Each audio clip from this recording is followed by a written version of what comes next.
Welcome, everybody, to the Brave Healing Podcast. I'm Laura DeFranco, CEO of Brave Healer Productions, where we have a mission to change the world one brave word at a time. And today we are celebrating the birth of a new book, Find Your Voice, Save Your Life Too. This is a project from lead author Dianna Leeder. And I wanted to start by saying a huge thank you to you, Dianna, for your vision and your mission for this book. You guys, Dianna wants to help women step up and share their stories and their voices. And in this instance, share them with the world in a much bigger way in terms of publishing in a book, right? It's a big deal for the ladies who stepped up. And the women you see here with me today who join me are incredible, inspiring, powerful, wise women. And I am so excited to introduce them to you today. Welcome, ladies. Thank you. Laura, thank you. I'm so happy to have you guys here with me. So you guys, Liz Hanzi is a professional coach, teacher, and author who specializes in helping women navigate the transitions of midlife through accessing self-knowledge, self-acceptance, and authentic self-expression.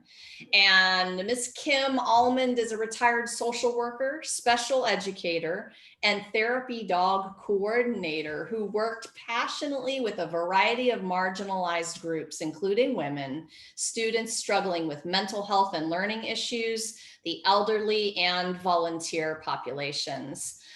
Again, ladies, thank you for being here to share yourselves with everybody. Liz, I'm going to start with you. Tell us about this beautiful chapter that you wrote. Oh, hi. Thanks, Laura. So the chapter that I wrote is chapter 13, Lucky 13, permission to be, permission to speak, making the invisible visible.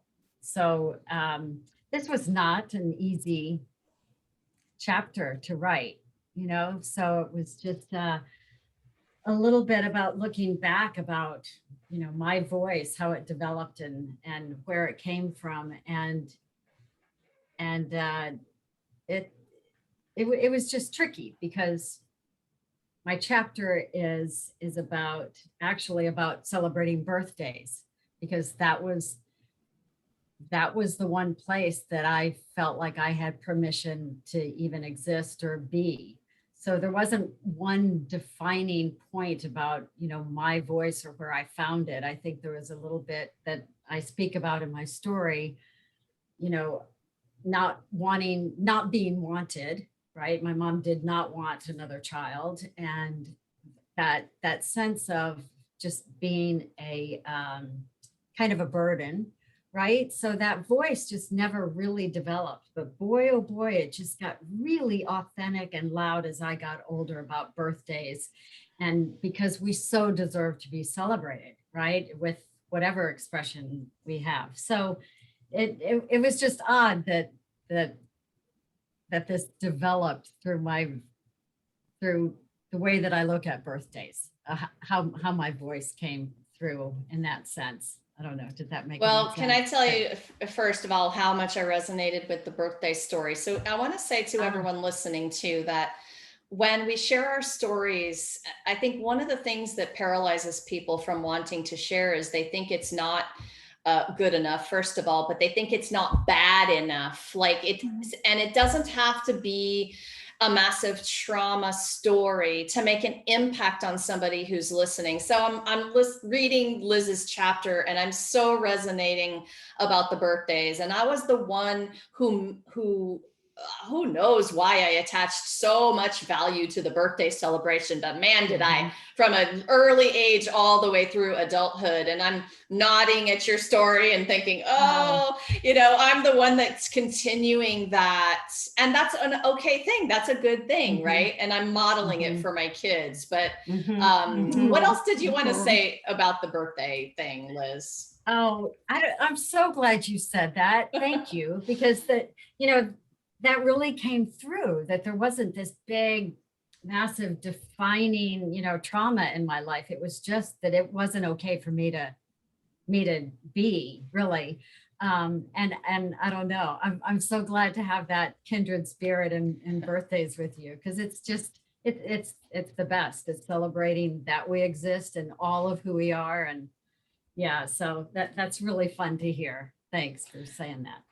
I was watching my daughter the other day. We were sitting talking about an upcoming birthday of a family member, and she was on her iPhone and she was doing her notes. And then she went on to Amazon and she's like, Mom, what do you think that they would like for their birthday? And, I might need to go to CVS to get the card. And I'm like sitting there going, oh my gosh, I handed that off to her. And her and her brother were sitting in the room. And I'm like, you know what? I'm glad, Danielle, that you have taken this on, because there's always somebody in the family that's going to be the birthday celebrator, right? Oh my gosh, it was so awesome to watch her doing that. All right, Yeah. so Kim, let's talk about your beautiful chapter. Tell us a little bit about this. Okay, so my chapter is chapter 23, From Silence to Survival. And like Liz, it was a very difficult process for me. I think that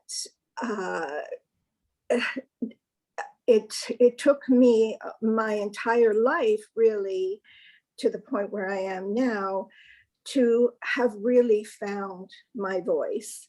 I grew up in a very dysfunctional family, as I'm sure many of us did, with many different traumas, and unfortunately ended up in a marriage, a long-term marriage, that also where I experienced a lot of trauma. And so my chapter is really about that, and how I moved through that to where I am now. And I have to just put a shout out to the amazing women, primarily in my life, who is it that said, we're all sisters under the skin. And without them, I certainly, and my adult daughters, I certainly don't think that I would be where I am and would have had the courage to actually write something that would be published. I thank both of you for stepping up to say yes. And I'll ask you a little bit about that now, Kim. I'm going to stick with you for this question, but people are at different stages in terms of speaking up, and publishing words is quite on the end of a spectrum here of brave. Okay. And so what I want to know from you is, tell me about why being brave about sharing your voice was important. Tell me about that courage factor. I think for me, Laura, it was that I wanted to speak my truth. I wanted to finally put it out there in the world, not just for me, but for other women, so that other women, hopefully even just one other woman who perhaps will read my chapter, will see, yeah, this is a part of healing, I believe, and that to speak your truth and to put it out there can certainly help other women journey through that. Thank you. Thank you for doing it. And I think, we're here and we're in this book and we're publishing words. And I think maybe sometimes you all need to be reminded of just how brave you are and the role model you're being by moving through your fears. And I call them purpose-driven fears, just for the reason Kim talked about just now, right? This part of our purpose to share so that we help somebody else. And the fear that we feel inside is purpose driven. We know the difference between that and something that is a survival kind of fear, right? I love speaking about this.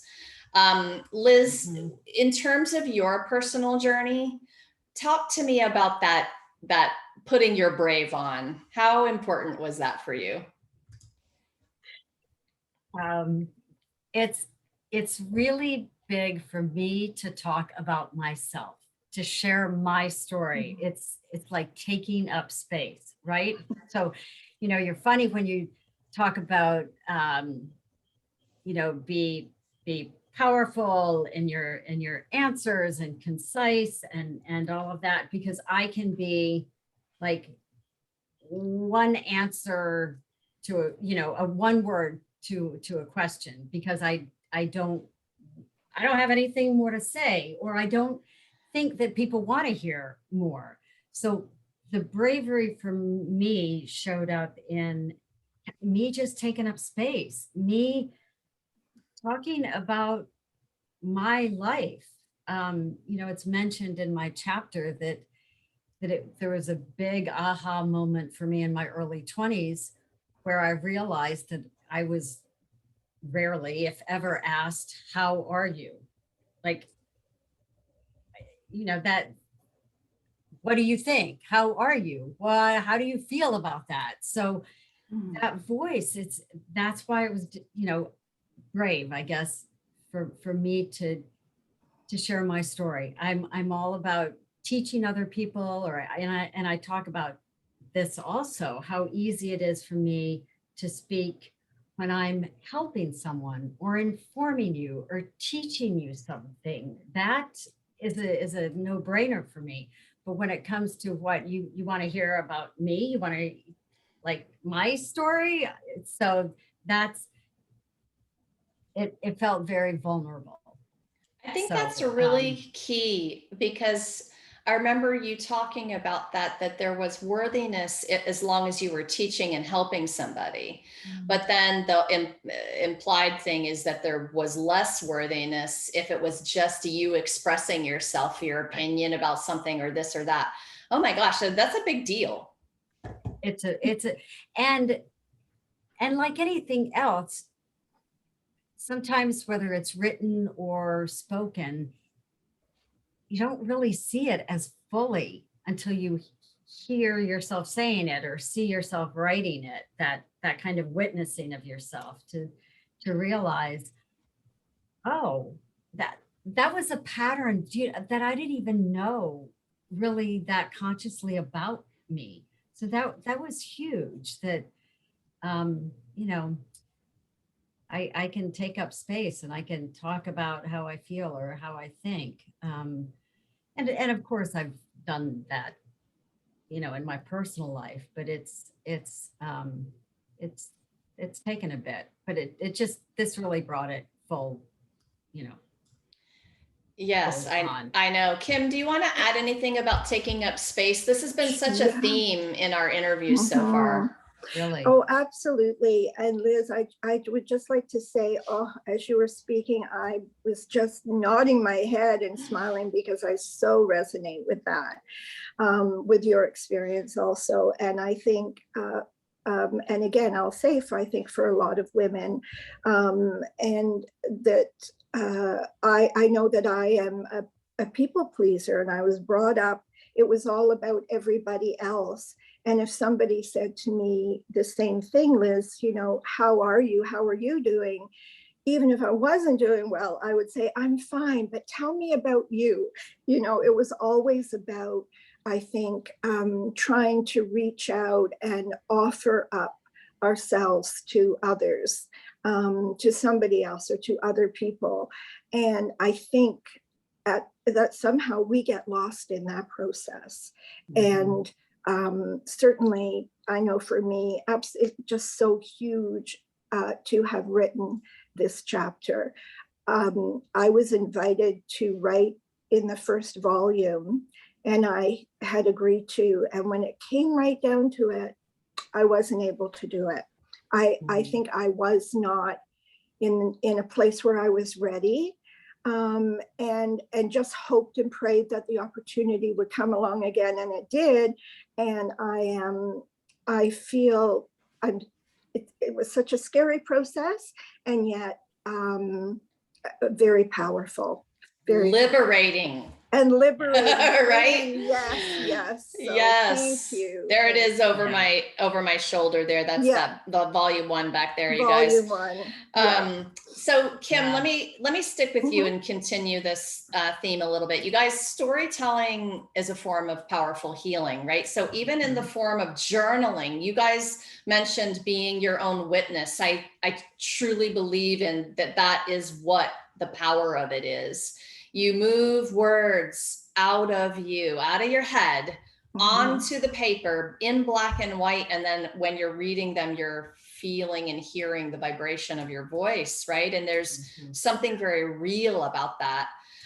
Kim, now that you've done it, what would you say to a woman who maybe just to encourage them about sharing their stories?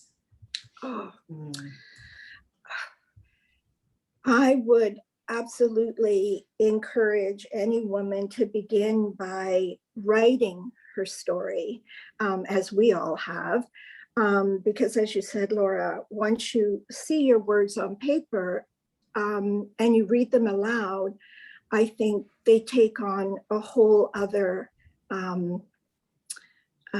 what's the word I'm looking for? Like they come to life, and it's a whole other space to be in.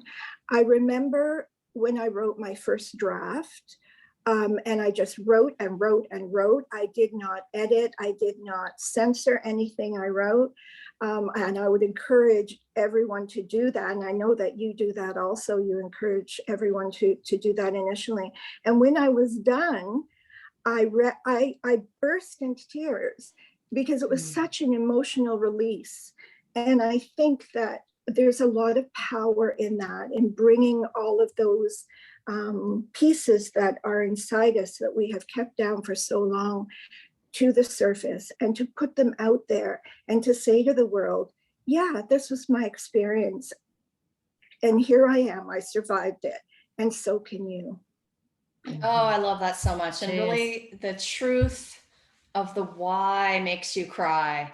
There's, and when the emotions are moving through, there it is. That is the truth moving forth, pouring from you. I love hearing you talk about that, Kim. Liz, how about you? What would you say to encourage another woman who's getting ready to possibly write their story? You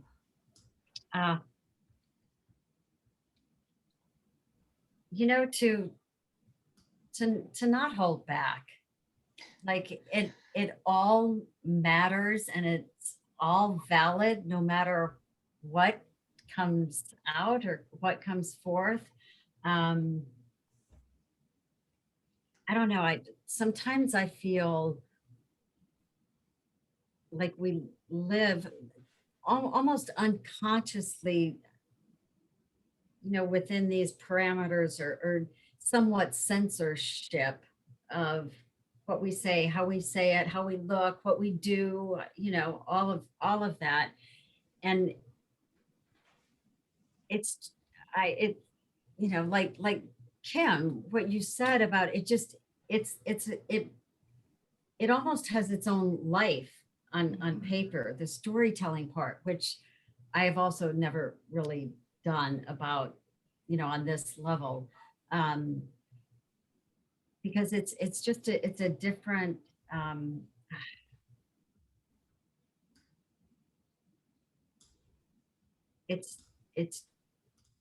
it's different to know that you're telling.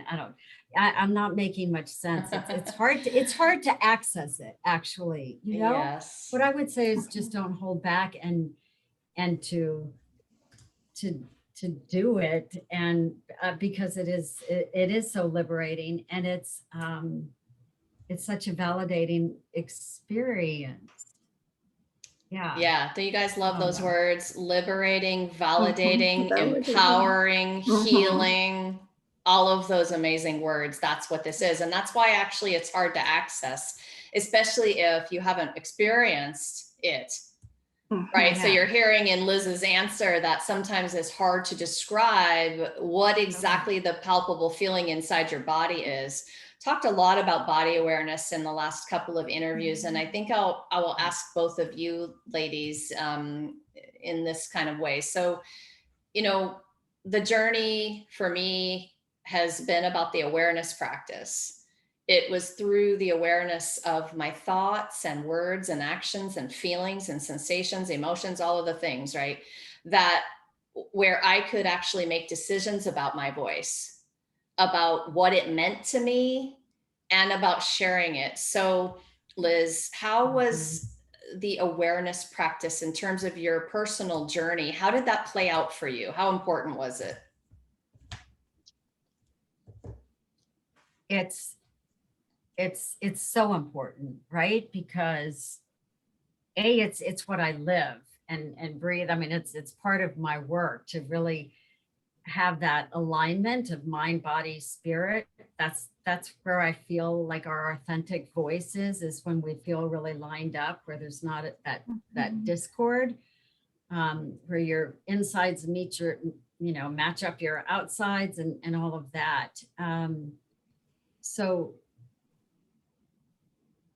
that awareness, like on an intellectual level, again, I get and I can practice. It's I guess what's maybe happening here is I never realized that writing a chapter, a story like this would be so experiential. That's what it felt like. So there was a lot of kind of checking in with my body, like on kind of finding that alignment where, it wasn't BS. I wasn't like throwing a story out there to make it sound good. I wasn't like there wasn't any of that, and it was natural and easy to have it line up in one sense, and yet I could see that kind of temptation to, oh, how can I make it sound better? How can I make this more tantalizing? Which is crazy. So I think that was the missing piece, or maybe what I was trying to get at earlier too, is that actually writing this was so bloody experiential, which was odd, but just because I so believe in not separating the mind, body, and spirit, and like here it is, and here I am, and here's my story, whether you think it's worthy or not, or valid or good or bad or any of that stuff. So there. That's alignment, I like hearing you talk about that, because you guys know part of my mission is to do writing that's connected. And it's connected to all of the things you just talked about. It is an experiential writing. It's an intuitive and connected writing. And the reason that's so important is because the energy that is in that process for you is in the process that the reader goes through as they're reading your words and hearing your story. It is magical. That is all I want to say about that. It is magical. Kim, tell me a little bit about awareness as it played out in your journey. Yeah, so interesting. And again, I certainly resonate with what Liz said. I think for me, so often living in my head, sometimes I'm not aware of what is going on in my body. And this whole experience, I think, really brought up a lot of stuff for me with, in my body. Certainly the crying, I was totally physically exhausted, not just emotionally, after writing. That was kind of the body piece. I think the spiritual piece for me was certainly all the heart stuff that came out. The awareness. I just want to throw something in here that may or may not really relate to this, but because of the work that my passion for animals and the work I have done with therapy dogs and support dogs, and my own support dog, who was a therapy dog, and how that physical connection, not just physical contact with him, but it was also, I think, very spiritual, but certainly the physical connection just helped me so much to understand what was going on in my own body. and in my own heart, giving me just all kinds of wonderful gifts. So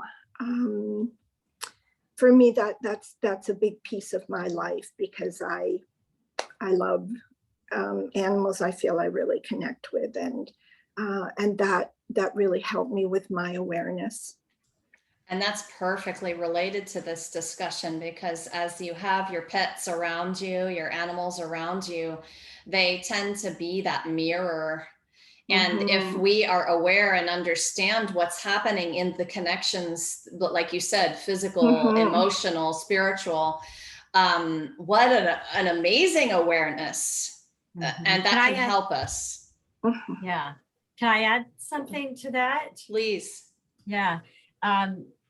So, you know, I adore animals, and they're just such an oxytocin fest, right? I mean, they Yes. they relax us, right? And as I was listening to you and knowing how I access that too, that also is that bridge, at least for me, for that self-compassion piece. There is something about the animals, or petting, or whether it's the neurotransmitters kind of kicking in, but it's also just that, to me, it signifies that self-compassion that is so important for us to certainly have when we're telling our story. Yes. For one thing, kind of helps us through everything. But I just wanted to throw in that self-compassion piece, because I think that's huge when it comes to telling our story, or our own authentic self-expression, all of that. So Yeah, thank you. Thank you. And ladies, wrapping up today, I'm going to do one last speed dating question for you. So you have to answer in 1 to 2 sentences. 1 to 2 sentences. Yes. So, and I'm going to start with you, Liz. Many women I speak to identify with the label of recovering good girl. So do you resonate? Why or why not? 1 to 2 sentences. Make it brief. Do you resonate with that? Was that you? On one level, it does. On the public level, it does. On the private level, I'm a total badass. So it was like, you know, so that was part of the alignment piece that I've had to work on. Perfect. There. I love it. Kim, what about you? Does recovering good girl resonate with you? Why or why not? Okay. No, not initially. I was actually the bad girl